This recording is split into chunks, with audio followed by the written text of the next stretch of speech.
Hello শিক্ষার্থীরা, আজ তোমাদের জন্য এইচএসসি বিএমটি হিসাব বিজ্ঞান 2 থেকে একটি শর্ট সাজেশন তৈরি করেছি সম্পূর্ণ। তোমাদের প্রথম বিভাগটি হচ্ছে ক বিভাগ। ক বিভাগের মধ্যে তোমরা জানো 7টি প্রশ্ন থাকবে, এর মধ্যে 4টি প্রশ্ন আনসার করতে হবে। এখান থেকে আমি 5টি প্রশ্ন দিয়েছি। প্রথম প্রশ্নটি হচ্ছে চুক্তি অংশীদারি কারবারের মূল ভিত্তি ব্যাখ্যা করো। খুব ভালো করে প্রশ্নটা পড়ে নিবে। দ্বিতীয় প্রশ্নটি হচ্ছে শেয়ার ও ঋণপত্রের মধ্যে পার্থক্য লিখো। এই প্রশ্নটাও তোমরা খুব ভালো করে পড়ে নিবে। 3 নং প্রশ্নটি হচ্ছে বেতন ও মজুরির উপাদানসমূহ আলোচনা করো। এই প্রশ্নটা খুব ভালো করে পড়ে নিবে। 4 নং প্রশ্নটি হচ্ছে প্রাপ্য হিসাব বলতে কি বোঝো ও প্রাপ্য হিসাব ও প্রাপ্য নোটের মধ্যে পার্থক্য লিখো। এই প্রশ্নটাও তোমরা খুব ভালো করে পড়ে নিবে। 5 নং প্রশ্নটি হচ্ছে অংশীদারদের উত্তোলন কি, কোন কোন পরিস্থিতিতে উত্তোলনের সুদ ধরতে হয়। তোমাদের এই 5টা প্রশ্ন পড়বে ইনশাল্লাহ। এখান থেকে 4টা প্রশ্ন কমন পড়বে, 4টা না পড়লে এখান থেকে 3টা প্রশ্ন হলে তোমাদের কমন পড়বে। তারপর গ বিভাগের মধ্যে তোমাদের 5টি অঙ্ক থাকে। এখান থেকে তোমাদের 3টে আনসার করতে হবে। এখান থেকে যে অধ্যায়গুলো তোমাদের খুব ভালো করে পড়ে নিতে হবে। প্রথম অধ্যায় প্রাপ্য সময় হিসাব রক্ষণ। দেখো আমি তোমাদের 3-4টা করে অঙ্ক দিছি, প্রত্যেকটা অঙ্কের নিয়মগুলো ভালো করে পড়ে নিবে। দেখো মেসার্স রহিম অ্যান্ড কোং সঞ্চিত হিসাব প্রস্তুত করো বিএমটি 2025 সালের এই প্রশ্নের নিয়মটা কিভাবে আইছে, নিয়মটা অনুসরণ করবে। 2 নং প্রশ্নটি হচ্ছে 2019 সালে 31শে ডিসেম্বর সঞ্চিত হিসাব তৈরি করো। এটি বিএমটি 2024 সালে এসেছে। আমি আবারও বলতেছি, তোমরা নিয়মটি পড়বে। হবিকল অঙ্ক কখনো আসে না, নিয়মগুলো অনুসরণ করবে, নিয়মগুলোর ভিতরে অঙ্ক আসবে। 3 নং প্রশ্নটি হচ্ছে জাহান অ্যান্ড কোং এর সঞ্চিতি সৃষ্টি করতে হবে। এটি বিএমটি 2023 সালে এসেছে। এই নিয়মটা খুব ভালো করে অনুসরণ করে নিবে। 4 নং প্রশ্নটি হচ্ছে দিশা অ্যান্ড কোং এর সঞ্চিত হিসাব তৈরি করো বিএমটি 2025 সাল। এই প্রশ্নটা খুব ভালো করে পড়ে নিবে। এই প্রশ্নগুলোর ভিতর থেকে তোমাদের প্রথম অধ্যায়তে অঙ্ক আসলে এর ভিতরে আসবে। তারপর তৃতীয় অধ্যায় হচ্ছে অংশীদারি ব্যবসা হিসাব। এইখান থেকে তোমরা যে অঙ্কের নিয়মগুলা খুব ভালো করে শিখে নিবে। আমি আবারও বলতেছি, নিয়মগুলা তোমাদের আসবে, অঙ্ক কিন্তু হবিকল আসে না। দেখো 1 নম্বর প্রশ্ন রানা রাকিব ও রাশেদ 3-2-1 অনুপাতে মূলধন হিসাবে বিবরণী।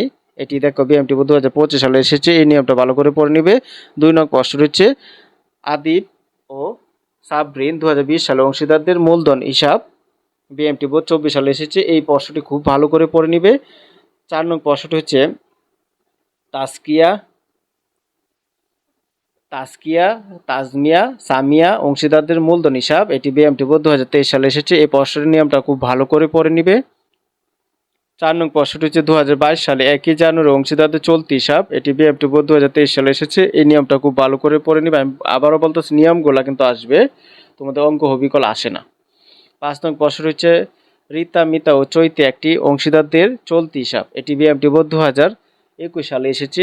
এই প্রশ্নগুলো আমি দেখো শর্ট করে ডাকগুলো দিয়েছি। এই প্রশ্নগুলো নিয়মটি ভালো করে নিবে। চতুর্থ অধ্যায় থেকে যৌথ মূলধনী কোম্পানির মূলধন, এখান থেকে আমরা যে অঙ্কগুলো করে নিব গ বিভাগের জন্য। ওই খ বিভাগের জন্য, এটা হচ্ছে খ বিভাগের জন্য। দেখো 1 নং প্রশ্নটি হচ্ছে মেঘনা লিমিটেড এর অনুমোদিত মূলধন আর্থিক অবস্থা বিবরণী। এটি বিএমটি 2025 সালে এসেছে। এই অঙ্কের নিয়মটা খুব ভালো করে নিবে। অঙ্কগুলো কিভাবে হয়, কিভাবে কাজটি হয়, এই নিয়মগুলো পড়ে নিবে। 2 নং প্রশ্নটি হচ্ছে মনিকা কোম্পানি লিমিটেড এর কোম্পানির উদ্বৃত্তপত্র। এটি বিএমটি 23 সালে এসেছে। এই নিয়মটা কিভাবে এসেছে, কিভাবে কাজগুলো করতে হয়, এই নিয়মটা ভালো করে পড়ে নিবে। 3 নং প্রশ্নটি হচ্ছে যমুনা লিমিটেড 10 টাকা কোম্পানির উদ্বৃত্তপত্র বিএমটি 2021 সালে এসেছে অঙ্কটি। এই নিয়মটা কিভাবে করতে হয়, টাকাগুলো কিভাবে বসাতে, এই নিয়মগুলো খুব ভালো করে নিবে। 4 নং প্রশ্নটি হচ্ছে তাসনিম লিমিটেড 10 টাকা আর্থিক অবস্থা বিবরণী। এটি বিএমটি 2018 সালে এসেছে। এই নিয়মগুলা তোমরা খুব ভালো করে পড়ে নিবে ইনশাল্লাহ। এখান থেকে তোমাদের অঙ্ক আসলে এই নিয়মগুলোর ভিতরেই কমন পড়বে। 8 অধ্যায় মজুরি ও বেতন। এখান থেকে আমরা যে নিয়মগুলা ভালো করে শিখে নিব। 1 নং প্রশ্নটি হচ্ছে মেরিল টয়লেস্টিজ মজুরি বিবরণী তৈরি করো। এটি বিএমটি 2024 সালে এসেছে। খুব ভালো করে নিয়মটা অনুসরণ করে অঙ্কগুলা করবে, নিয়মটা মুখস্থ রাখবে। 2 নং প্রশ্নটি হচ্ছে আনিকা ও জিয়াদা একটি মজুরি হারের দ্বিগুণ। এটি বিএমটি বোধ দেখো 2023 সালে এসেছে। এই নিয়মটা কিভাবে করতে হয়, কেন করতে হয়, এই নিয়মগুলো ভালো করে নিবে।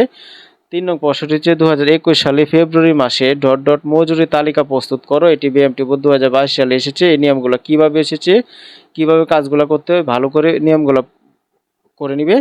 4 নং প্রশ্ন হচ্ছে একটি কারখানা 100 জন জন্য মজুরি বিবরণী তৈরি করে। এটি বিএমটিবি 2019 সালে এসেছে। এই প্রশ্নটা খুবই ইম্পর্টেন্ট। এই প্রশ্নের নিয়মটা খুব ভালো করে নিবে। 5 নং প্রশ্ন হচ্ছে নিম্নে তথ্য হতে এবিসি কলেজে প্রেসিডেন্ট প্রভিডেন্ট ফান্ড জমা করেন। এটি বিএমটিবি 2025 সালে এসেছে। এই নিয়মটা কিভাবে করতে হয় এই নিয়মটা খুব ভালো করে পড়ে নিবে। তারপর গ বিভাগের মধ্যে জানো তোমাদের একটা অঙ্ক আসবে, একটা আনসার করতে হবে। এখানে হচ্ছে 12 মার্ক। এটার অধ্যায়টার নাম হচ্ছে পঞ্চম অধ্যায় যৌথ মূলধনী কোম্পানির আর্থিক বিবরণী। এইখান থেকে তোমরা যে প্রশ্নগুলো একটু ভালো করে পড়ে নিবা, ইনশাল্লাহ এই নিয়মগুলোর ভিতর থেকে তোমাদের কমন আসবে, আর বাইরেতে কখনো আসবে না। 1 নং হচ্ছে পদ্মা কোম্পানি লিমিটেড এর তারিখের আর্থিক অবস্থা বিবরণী। এটি বিএমটিবি 2025 সালে এসেছে। এই নিয়মটা খুব ভালো করে পড়ে নিবে। 2 নং প্রশ্ন হচ্ছে তিতাস কোম্পানি লিমিটেড এর আর্থিক অবস্থা বিবরণী বিএমটিবি 2024 সালে এসেছে। এই নিয়মটা খুব ভালো করে পড়ে নিবে। আমি আবার বলতেছি নিয়মগুলো তোমাদের আসে।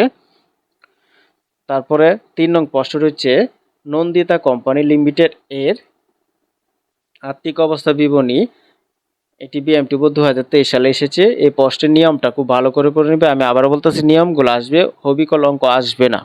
তোমরা নিয়মটি কিভাবে হয়, কেন হয়, এই কারণগুলো জেনে অঙ্কগুলো করবে। 4 নং প্রশ্নটি হচ্ছে এবিসি কোম্পানি লিমিটেড এর আর্থিক অবস্থা বিবরণী। এটি বিএমটিবি 2022 সালে এসেছে।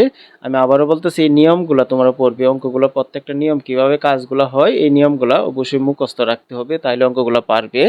5 নং প্রশ্নটি হচ্ছে ম্যাগনা লিমিটেড এর নিম্ন পদার্থ স্থানান্তর করতে হবে ড্যাশ। এটি বিএমটিবি 2021 সালে এসেছে। এই নিয়মগুলো অবশ্যই ভালো করে পড়ে নিবে, এর ভিতরে তোমাদের অঙ্ক আসবে। প্রিয় শিক্ষার্থী বন্ধুরা, আমার ভিডিওটি যদি তোমাদের ভালো লেগে থাকে তাহলে অবশ্যই আমার চ্যানেলটি সাবস্ক্রাইব করবে এবং লাইক শেয়ার কমেন্ট অবশ্যই করে নিবে। আসসালামু আলাইকুম।